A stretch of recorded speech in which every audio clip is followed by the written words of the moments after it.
Oui, Inch'Allah, on va essayer de le mettre dans la description à la fin de ce live également. Monsieur Omar, le recteur de la mosquée de Paris,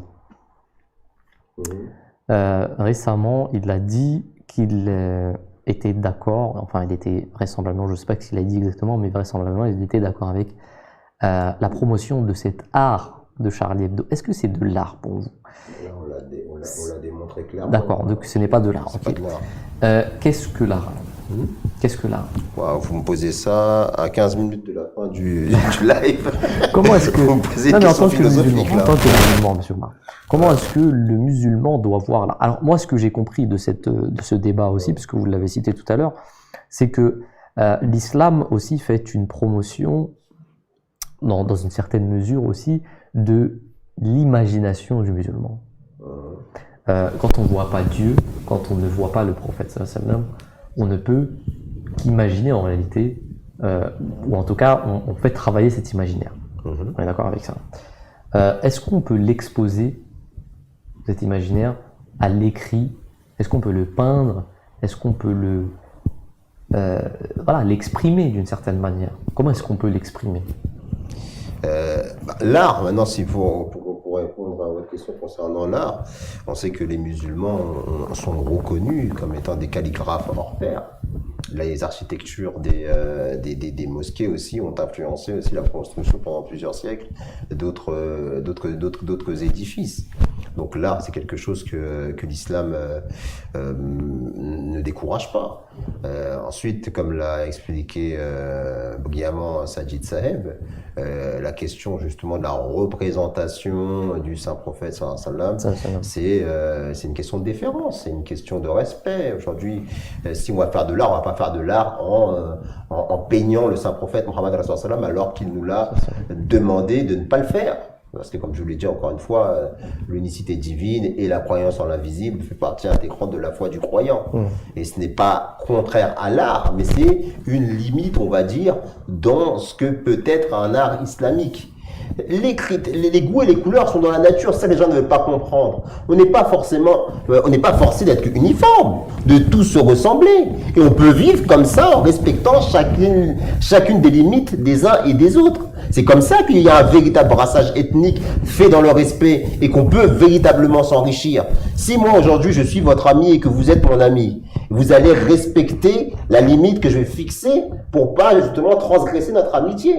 Moi j'ai une question sur moi. Si par exemple Charlie Hebdo, ils avaient dessiné le saint prophète sallallahu alayhi wa sallam d'une manière, comment dire, plus respectable, sans ces clichés de bombes, de barbe noire, de turban noir, etc., agressif, etc. Mais s'il l'avait dessiné d'une manière humble, est-ce que ça serait meilleur? Est-ce qu'on peut dire que ça serait meilleur que ça l'est maintenant de ce qu'ils ont fait? Dès lors que c'est pas de l'insulte.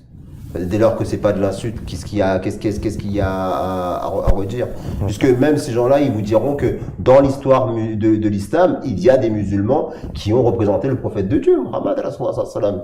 Ils l'ont représenté. Car nous, on ne va pas l'encourager, il y en a qui l'ont fait par le passé. Donc ils vont être rentrés. Si eux, ils l'ont fait, pourquoi nous, on ne peut pas le faire? À partir du moment où il n'est pas insultant, à partir du moment où il garde le respect, nous, on ne va pas l'encourager. On vous l'a expliqué, il y a une question de déférence, une question de révérence. Maintenant, ceux qui l'ont fait même en tant que musulmans, ça les regarde, ils verront ensuite avec Allah. Il n'y a aucun verset coranique, aucun hadith qui dit attention, c'est un péché. Non, on n'est pas sur ce plan-là. Sajid Mohsen Saheb, merci beaucoup, monsieur. Ouais.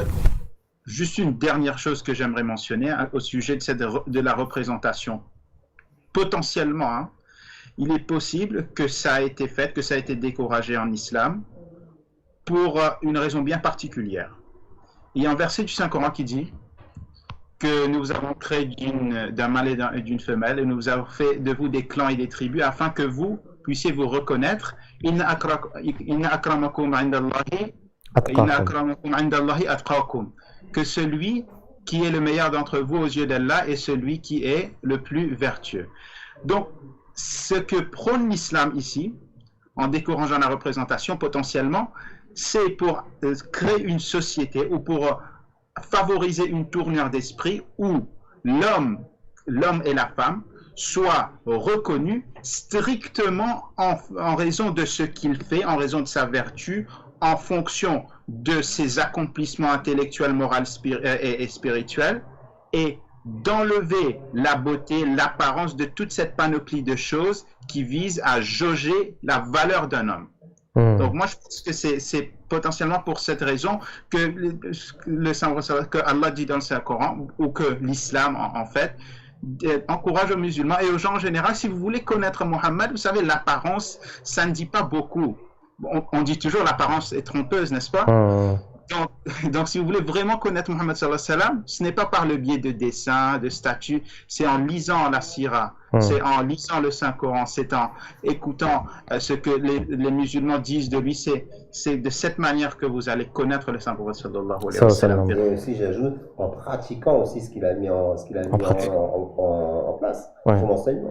Oui, effectivement. Et d'ailleurs, c'est aussi une des raisons, c'est aussi l'idolâtrie, hein, on est d'accord avec ça? C'est l'idolâtrie.